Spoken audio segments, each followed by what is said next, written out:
E- Excuse me. Good evening, good morning, good afternoon, wherever you are watching us from. I'm your regular host for Connect with Comfort Show. My name is Comfort Iyitayo. On this program, we aim to add value to people on business, enterprise, and personal growth. Each show is organized to feature guests who are subject matter experts that helps us to shed more insight into the topic of the day. I am glad that you are able to join us today and I welcome you warmly. Today's topic is not only timely but crucial for the future of our economy, and that is harnessing digital payment systems in a cash-strapped economy, as we are witnessing now. As we navigate through these challenging economic times, which is also compounded with limited access to cash and other traditional financial resources we were used to.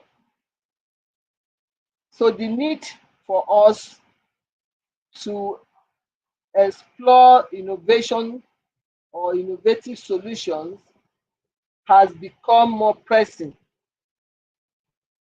Digital payment system offers us a ray of hope on this area as transformative tool that has the potential to redefine how we conduct our businesses, manage our finances, and ultimately how we as a society can thrive.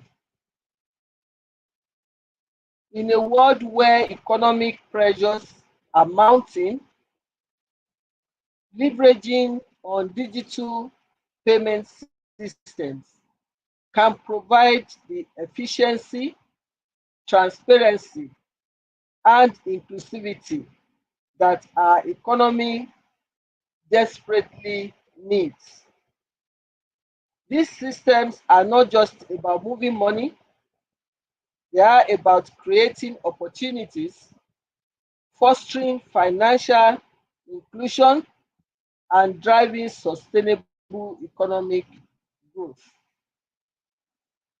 Today, we'll be looking into how embracing these technologies can help us to mitigate the challenges of cash-strapped economy and how they can be effectively harnessed to empower businesses, support individuals, and strengthen our overall economic resilience. These and many more we shall be exploring with our guest who is already seated in the house, waiting for us to bring her in after this short break.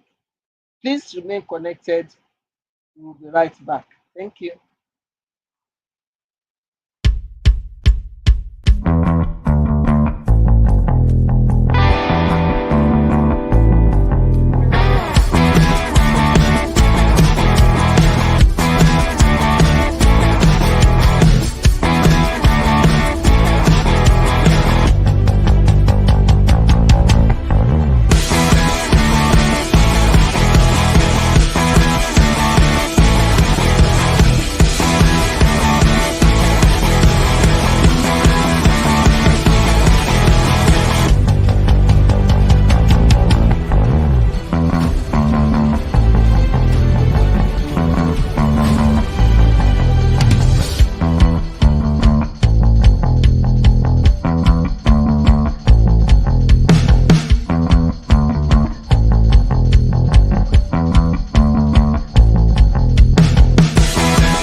Thank you. You are welcome back.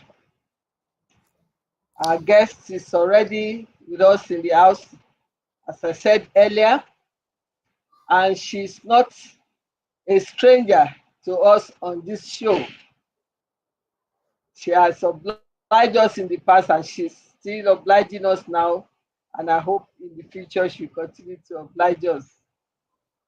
So, our special guest for today's show is none other than Damilola Ojo. Damilola is an executive director, TCK Zone. She is an IT specialist and a business leader. And that makes her the right person to be looking at this for us. Damilola, you are welcome once again to Connect with Comfort Show. We thank you for obliging us yet again. You are most Thank welcome. you. Thank you so much. It's a pleasure. It's always a pleasure to be here. Thank you. Now, looking at this very important topic, let's take it from the economic impact and the relevance to us, both as individual and business or business owners, to help us to understand the difference of what we're talking about from what we used to know. I would ask this question: how do digital payment systems compare to traditional cash-based systems in terms of cost efficiency and economic resilience? Okay. Thank you so much for that question. So I'm just going to start with this. So in terms of digital payment system, so it's important that everybody knows, especially in this time and age, especially in this world of technology, right? That digital payment systems outshines traditional cash-based systems a lot, right? There are a lot of advantages one would get, especially as a business, right? So we're taking this or looking at this from the business angle, right? So in terms of digital payment system, it helps reduce transactional cost, right? Whereby, people have to go to the bank, withdraw money before they can then come pay you for your service, right? If you have systems in place whereby they can easily either make a transfer or use the the POS machine to make their payment, right? Those transactional costs will be reduced. And also when it comes to transparency, right? Digital payment systems helps your business in such a way that you know how much is coming in at every point in time, almost real time, right? For instance, you might not be in the store or in the office that particular day, but you can track every payment coming in. And once this happens, it helps to minimize the risks of thefts, right? We all have a lot of business owners complaining, oh, my people are always stealing my money. I don't know, they made social sale, but they can't document for it. So all of those things will be reduced. And in terms of the economic aspect, right, it helps the economy in general because data is, like I said, data is life. And by providing real-time data as to what each business is making, right? It helps even you as a business make a lot of informed decisions. And it also helps the government make better decisions, even when these economic times are like unstable. Yes. Thank you very much. So it's better, it outshines the traditional method. I'm sure that is clear to all. The ease with which we transact business today, apart from the aspect you just point out, which is true, that it limits the opportunity of privileges, because you can design a system that until I receive the cash or alert, my goods should not go to customer A or customer B. Instead, somebody in the shop will say, "Oh, you promised to pay or gave us a check that eventually bounced." So this is a real time. So that's true. So how can digital payment system alleviate the challenges faced by economies with limited cash flow? Okay, so in systems or in economies with limited cash flow, especially like Nigeria as a whole now, digital payment systems helped with injecting liquidity into the economy, right, by facilitating seamless transactions. So one thing that having a lot of physical cash in the open or in the market, right, does is that it increases like inflation with money like going around, right? It increases inflation. So what the digital payment systems does, it helps business to continue operations even when like there are cash constraints. So for instance, the other time where there was a change in currency and people could not withdraw past a certain amount of money, a lot of businesses suffered, businesses especially that didn't have like a digital payment model, right? Because they're like, hey, oh, we can't get enough cash to pay for your service. So unless you can transfer to you, or unless there are other payment systems, we will not be able to buy from you or use your service. So every business should actually have a sort of system so that they can keep operations even when there is a cash constraint in the economy, and that way the economy engine would keep running smoothly and no business would be left out of place. Thank you very much. I guess that can also be seen in the light of potential economic benefits of adopting this digital payment, because the business is ongoing. There's no stoppage because of cash flow and Yes. being cash strapped. So that's a good one. Now, when we look at infrastructure and accessibility, what role would you say mobile payment platform play in enhancing financial inclusion in cash strapped economy? Okay. In in terms of how mobile payments platforms, like what role do they play?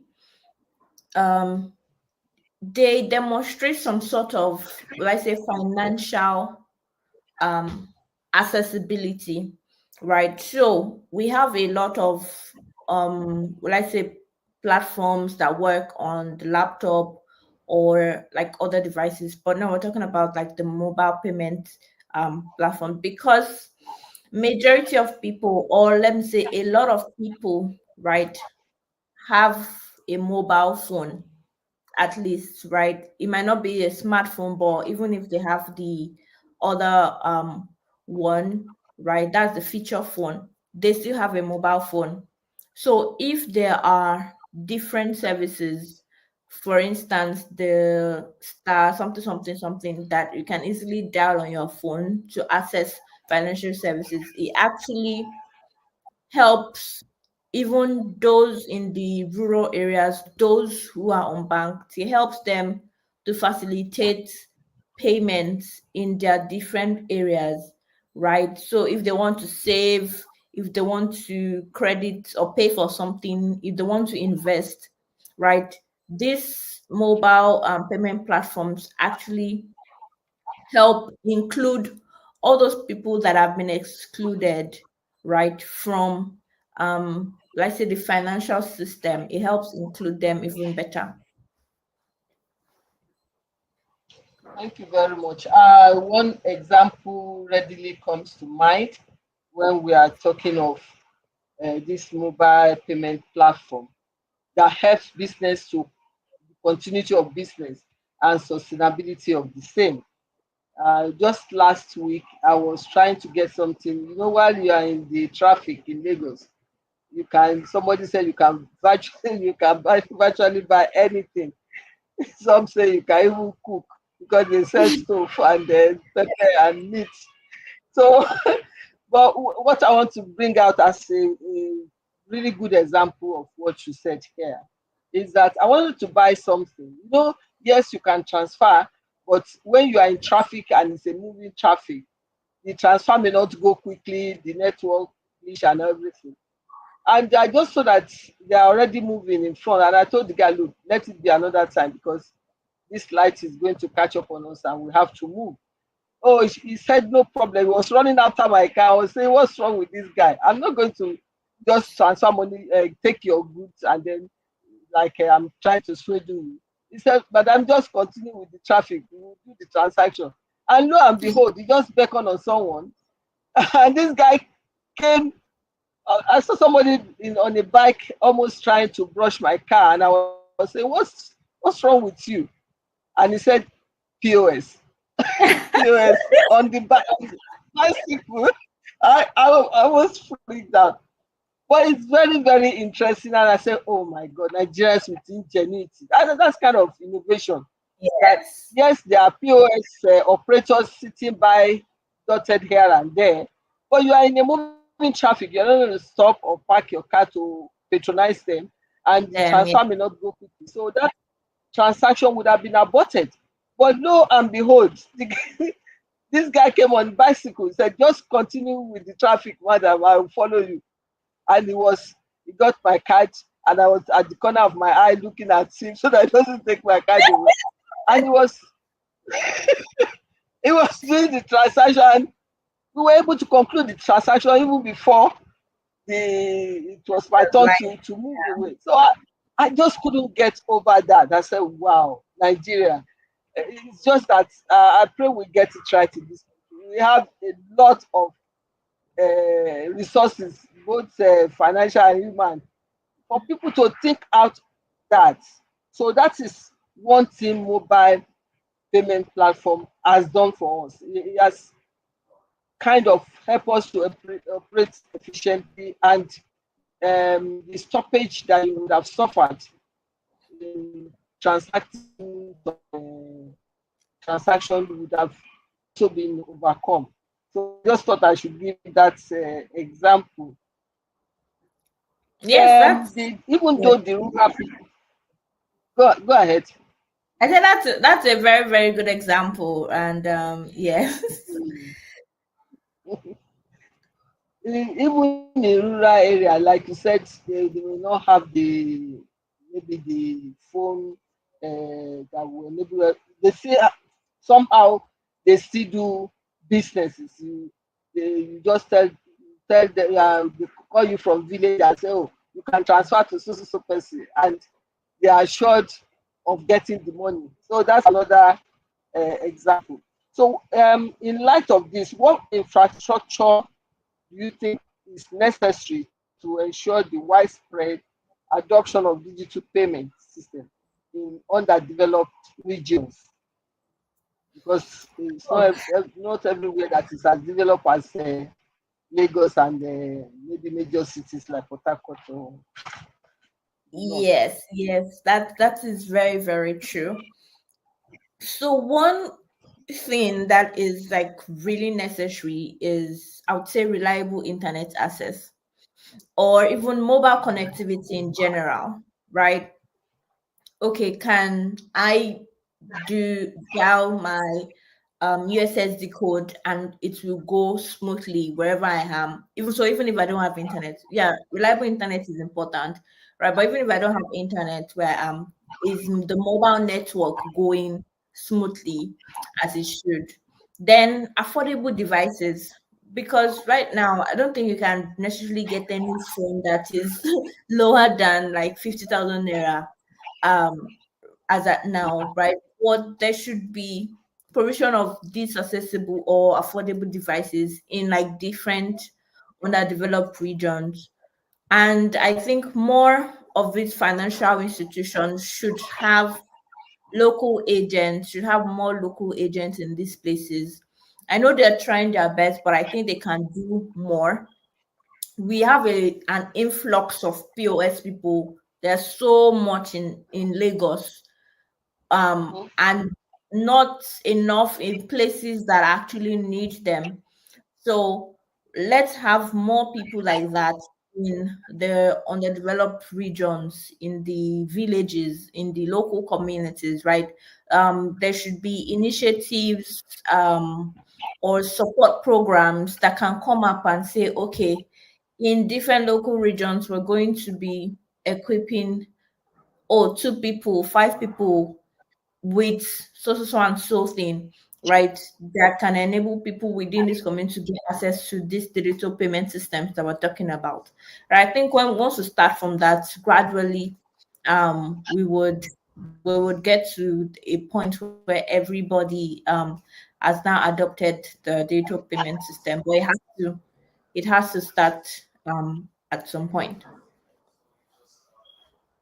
Thank you very much. You are very right, but with businesses, you need to balance the economic sentiment as well. The people are more in Lagos because there's a lot of transaction going on from which they can make their own mark. If you have to relocate a POS operator to a rural area that maybe once or twice in a day you get customer, what are you going to do on? So, but beyond that, since we are talking of infrastructure, I think maybe the operators also need to look, not those operating POS. I mean, like the telecom people need to think out of the box with the peculiarity that we have, for instance, in our own client, that some places do not have lights days on end. And if you do not have lights, even if your children manage to buy you phone and you are not able to charge that phone, to make it work will be almost impossible.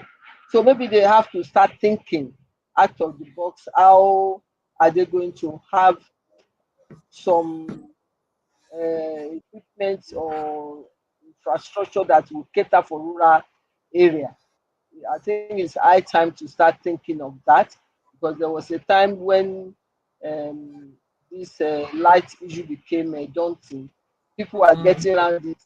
There's one they call OGT NEPA.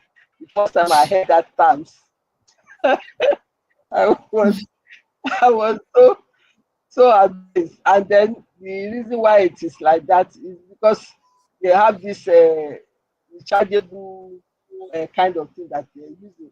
So in similar vein, what I'm trying to say, apart from the gadget itself, what makes it going, and you touched on one important area, which is the internet. Even we in the city suffer it a lot. Talk less of the areas that perhaps it's not a normal day thing, normal routine for them. So how best can this system work in areas such as that?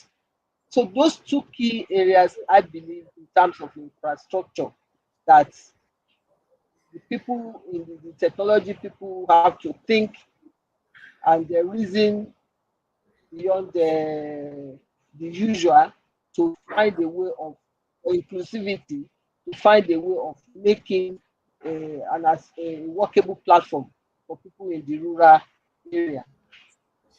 I think that will help more. That would help Now, more. yeah. Now we talked of economic aspects, infrastructural aspects. There's also the concerning area of security and trust. Security and trust, because some people, they are still a bit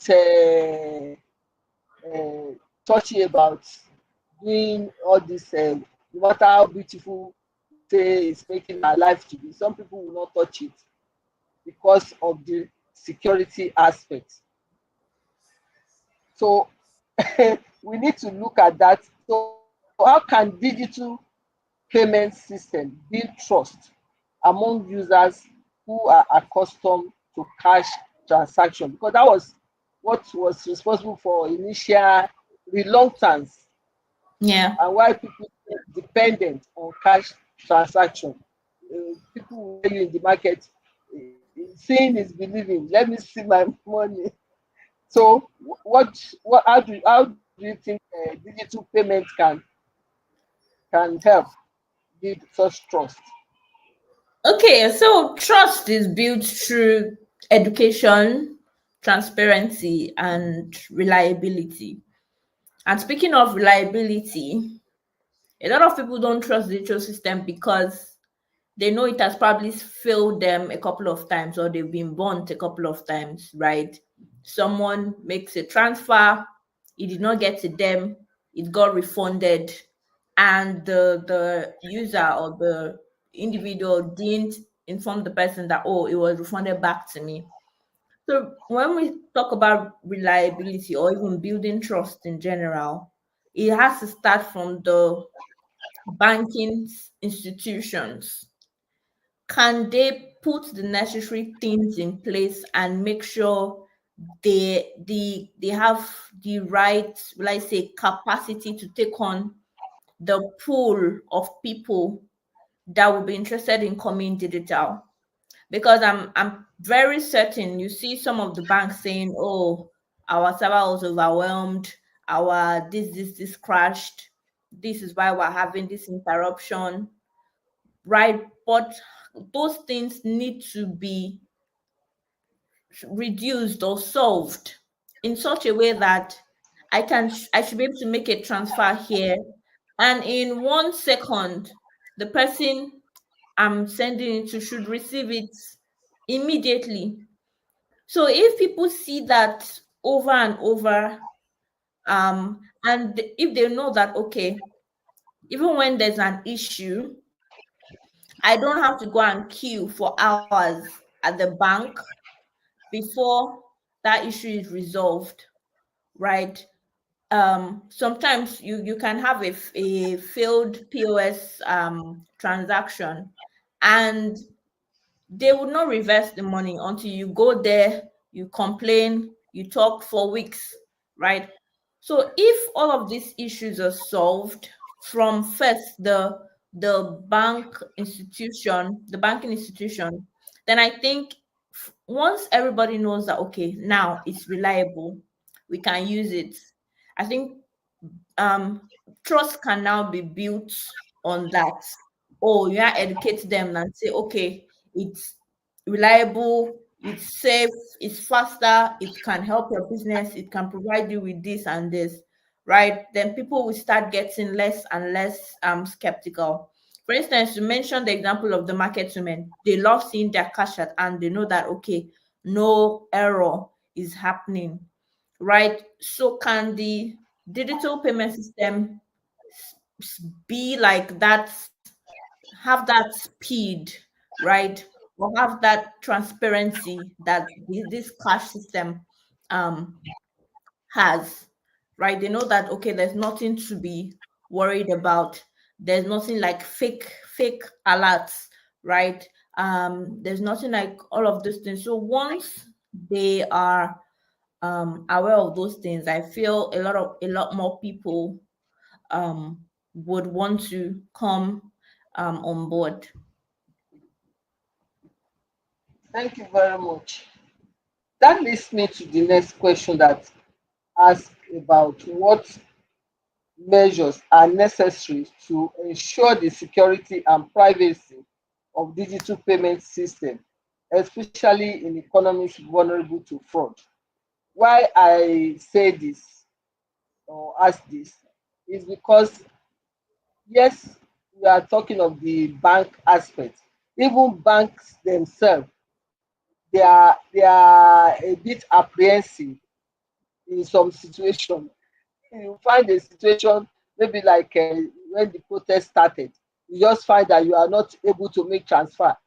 The nothing to do with internet, but it's like a precaution so that some people are not at work during this protest, so see how they can break into their system and scam them of money and things like that.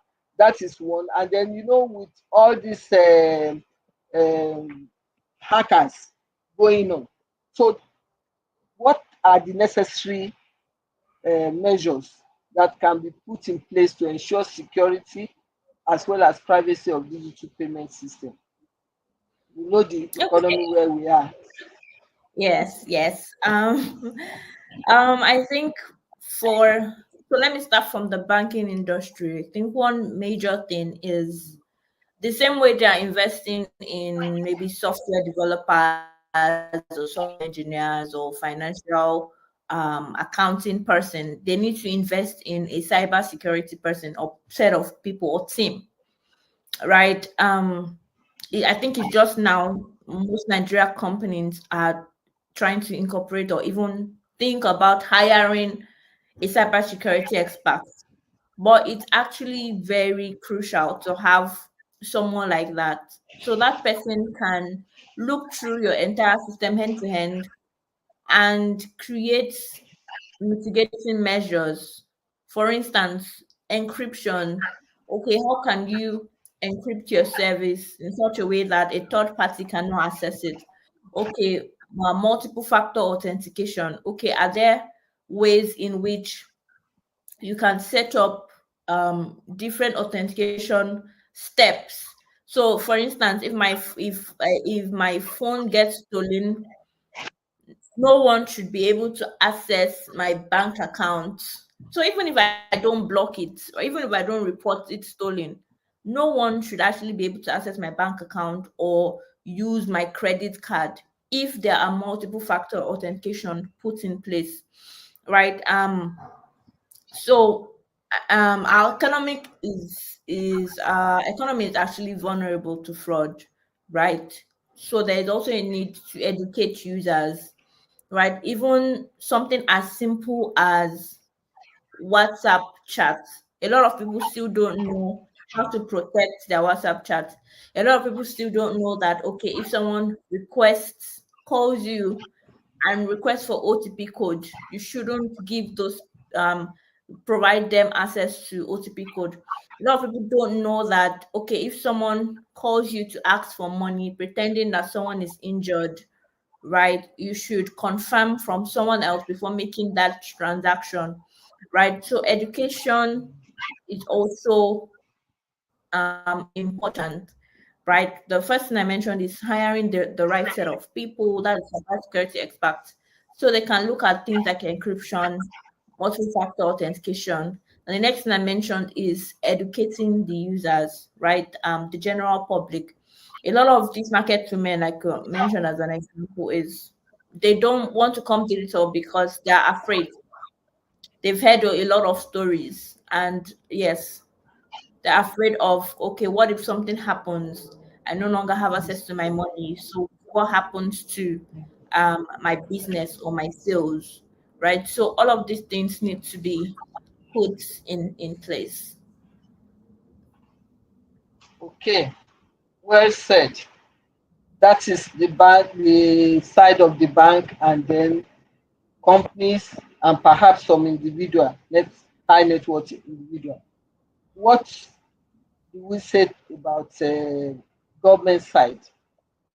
In that, how can regulatory framework support the safe adoption of digital payment system?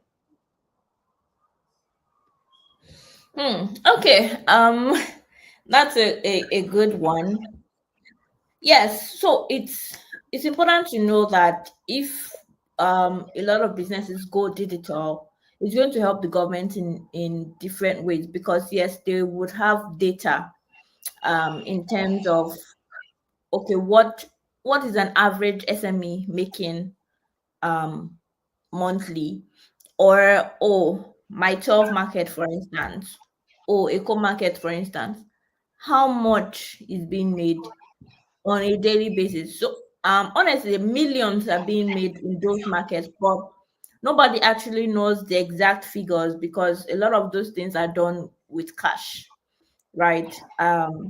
But if all of these things uh, are put in place, right, it's going to help the government in a lot of ways. So the government needs to incentivize businesses to adopt the digital payment method through maybe giving them some tax benefits. Or for instance, if you use a digital payment method, you get social subsidy on your tax, or you get social subsidy on maybe your signage, or maybe any levy or fee you're supposed to pay, right? Once those incentives are put in place, right, people might want to come to the digital payment systems, right? Also, we need to government need to put like policies that would give that will make people see the real benefits, right, of actually coming into the digital world or using digital payment method, and make sure that everybody has access to whatever digital service is crucial to them.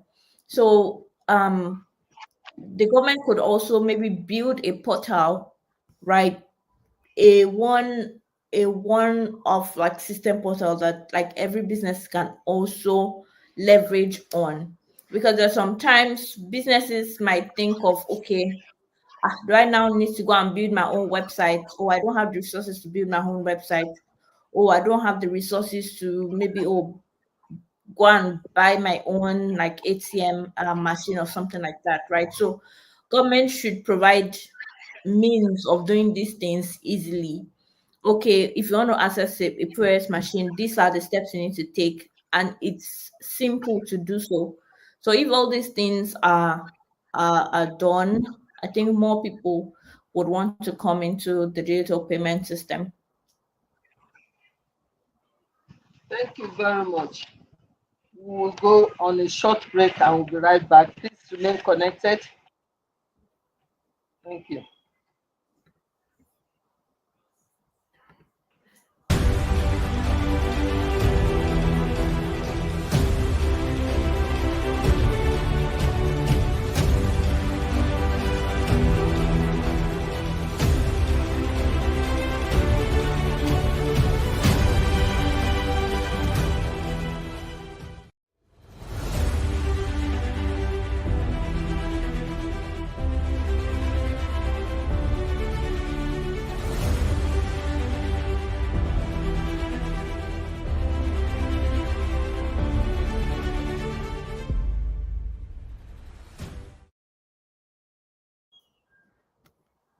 Welcome back and thank you for staying tuned. Now, this is important in line with what we said before. How can digital payment system be tailored to meet the unique needs of businesses and consumers in cash-strapped economies? Okay. Yes, so digital systems can actually be adapted or made user friendly based on maybe what your business is doing, right? Um, we can have solutions like offline payment systems, right? How can those things be put in place to help each business, right? Okay, even if I don't have the internet, can I still use digital payment systems? Right. So we need to build solutions in that regard. Then there's also that of localized languages, right? Can we build apps? Can we build systems whereby it's in my local language? Um, and I can fully understand everything I'm seeing there. For instance, if you maybe call the bank or you call their customer care, I think they first of all ask you, okay, what language do you want to hear this in? Right? I think it should be the same in all of our mobile apps. They should have that option. And also, if there's a way to simplify each interface, right, in such a way that, okay, if the only thing my business needs is just to receive transfer, to send money, and then to see my records, can that just be the only thing on the digital payment system that I see, right? Don't give me the whole thing. Just give me just what I need so that it doesn't get like so complex and people say, oh, I don't know how to do this or I don't know how to use this, right? So yes, just building there are ways to actually build like different systems just to be tailored to one's unique need.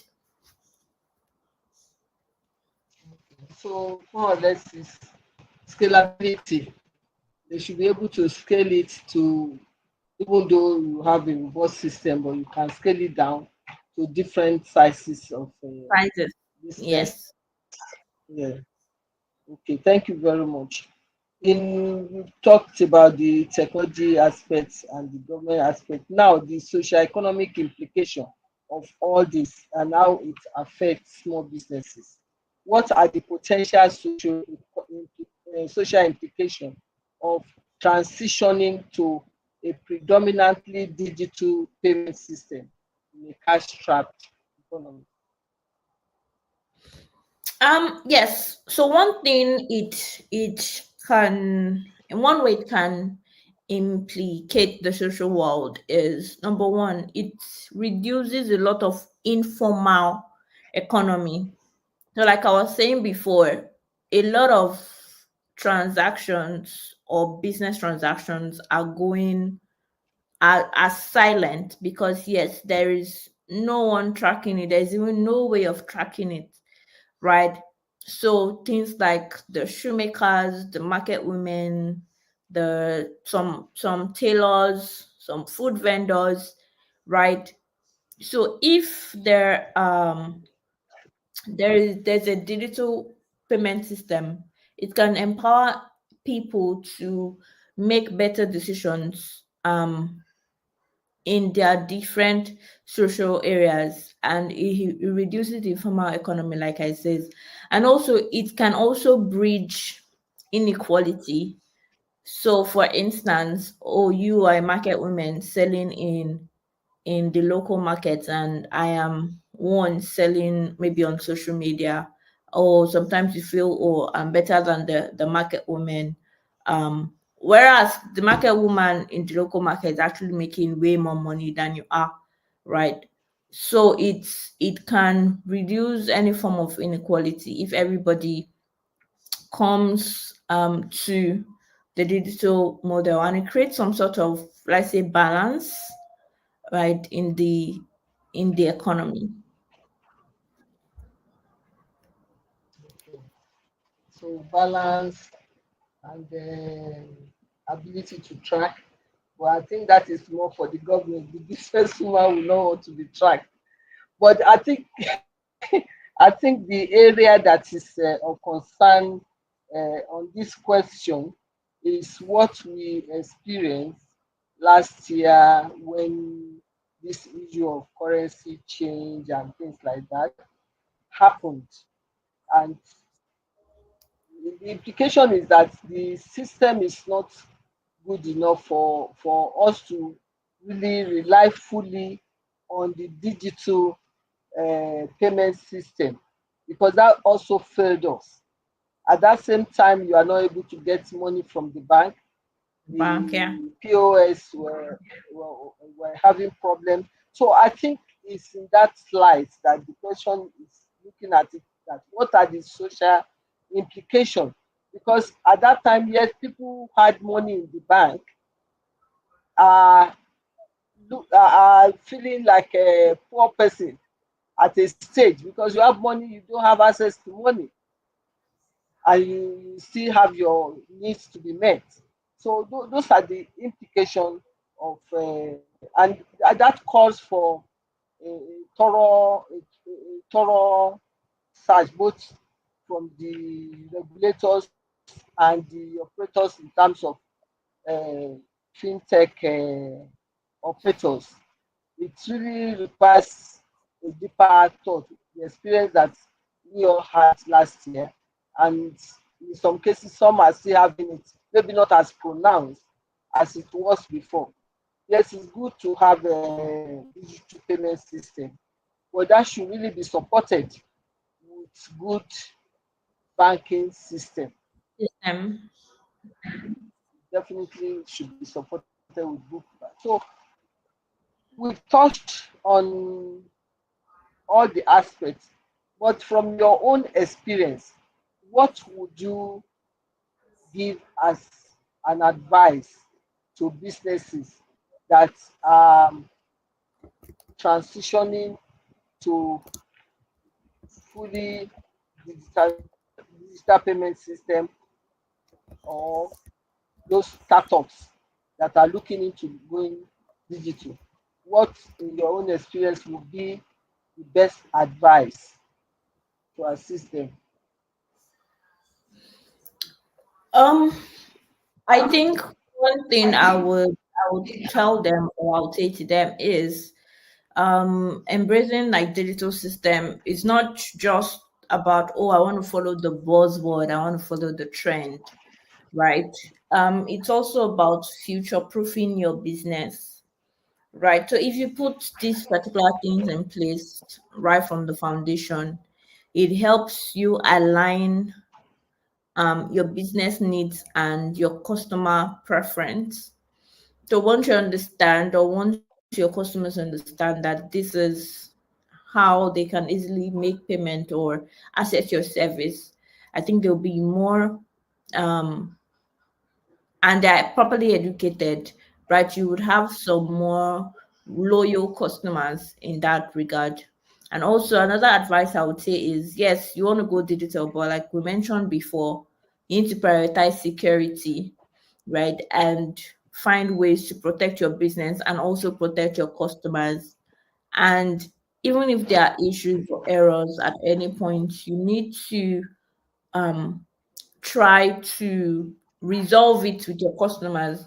So you will see some supermarkets, for instance. Yes. So in as much as there was a POS transaction decline, a lot of them will just tell you like almost immediately, oh, go and meet your bank. Like there's nothing we can do about it. But there are ways or there are better ways of resolving things like that in terms of like giving a better customer experience. Yes, the issue is coming from the bank. Okay, how can you um help them understand, okay, these are the steps I need to take, right? In doing this. And I would say if you're putting in a digital payment system, make it as simple as possible. Like I said, if it's just um transfer credits and maybe the data you need, just stick to that alone and don't exaggerate the whole thing. If it's just the POS um machine you did in your stores, yes, just make that available. And also try to communicate with your customers that this payment method you have chosen helps them or benefits them as well before you now go fully into the digital payment systems. Thank you very, very much, Dami. You have done us proud once again. Shared great insight into all the areas that we have raised concern today. Thank you for this knowledge sharing experience with our audience. And like I said before, this is not your first time on Connect with Comfort Show. We appreciate your continued interest and willingness to continue to share with others. Thank you. Hope in not too distant future you will accept request again. Thank you very much. Definitely. Thank you for having me. Thank you. So you really done justice to, I guess I've done justice to the topic at hand.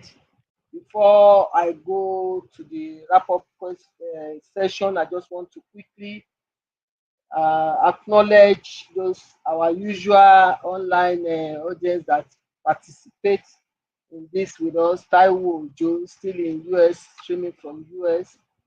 Thank you. Femi Daisimi from Lagos. Dr. Ebela Seyin from Abuja. Thank you. Wendy Garuba Ayeni, thank you very much for joining us today. I'll quickly go through the wrap up section just to uh, enable us to draw the point home. We've had the definition as introduction and the role of digital payments in the system. It's important for us to understand the different types of digital payments so that we'll be able to know which one is applicable to our business, which one is going to be more useful to our business. We have mobile banking, we have e-wallet, online banking, and cryptocurrencies are also there, but you have to get a good understanding before you use these ones. Then the technology behind the digital payments, we just have to have idea. We don't have to become expert on it before we can use it. Technology such as blockchain, fintech, innovations, and mobile network. There are other things that we look at as benefits of digital payment system, especially in our client where we have cash trap, where we have a cash trap economy. Number one, cost efficiency. It reduces transaction cost. You don't have to go to the bank like our guest said and waste useful hours in the bank queuing, both for customer and even the businesses. So it's cost efficient. It's also transparent. When you get your alert, you know the money has gone into your bank, and even it's less risky in that wise because gone are the days that people move transaction payments in what we call Ghana must go in big bag, big sack in the open broad daylight that can be tempting to fraudulent minds. So to that extent, it's not only transparent, it's also less risky. Convenience factor cannot be overemphasized. It's very quick and there's ease of access to funds, especially with these different models that are out there, transfer, POS, and all that. So it's very quick. Then it offers financial inclusion, either to those in the rural area that you have to travel miles to go to the nearest bank formation. That is no longer necessary. They have all these POS operators dotted around them, and they can also uh, participate in this digital payment system. So to that extent, offers financial inclusion. Economic growth, yes, from the various examples that we have given on the show today, we agree that it offers economic growth. Like the example I gave of the guy on the bicycle operating POS that enables the transaction to be concluded, started and concluded in a moving traffic. That transaction would not have happened, and because it happened, it's a business growth opportunity for that particular person that I purchased this thing from. So likewise for other ones too, it's because the ease, flexibility of transaction which facilitates more businesses to happen, and frequently it offers economic growth. Yes, these are good benefits that we want to enjoy, but we must also be mindful of the challenges and risks so that we don't lose our money, hard-earned money. We must also be circumspect to make sure that we don't lose our money. The infrastructure issues that we raised before, lack of reliable internet, mobile network in rural areas, and even in some parts of the city, that is also some challenges that we still face. Then security concerns, cyber security threats, and the need for robust data protection. Our guests have told us that we must necessarily factor this in as cost of operation to make sure that we protect assets and money. Regulatory audits, navigating the regulatory landscape to ensure compliance without stifling innovation is also a challenge that we need to look at. Then digital literacy, government needs to ensure more people get to know about this. They are educated on how to use digital payment system effectively, so that you don't have to be relying on somebody to, oh, please come and help me do this. In the process, they take all your relevant details to defraud you. So we need to have more education about digital literacy. More of this had to be done. Then we operate this with the mind that we choose the right method that is suitable for our system to encourage innovation and also the investment. So it's important for us to factor all this in. As we conclude this session today on harnessing digital payment system in a cash-strapped economy, it's clear that the digital payment landscape is not just convenient, but it's a lifeline in our current economic reality. We have explored the transformative power of these systems. Cash-strapped economy, every naira counts, and digital payment system offers the transparency, like we said, security and scalability that is needed to optimize our financial transactions. So by embracing these technologies, not only bridge the gap between financial service providers and the underserved, but also set the stage for a more inclusive, prosperous future. I hope you have enjoyed today's show. If so, please remember to subscribe to my YouTube channel, Comfort Eyitayo.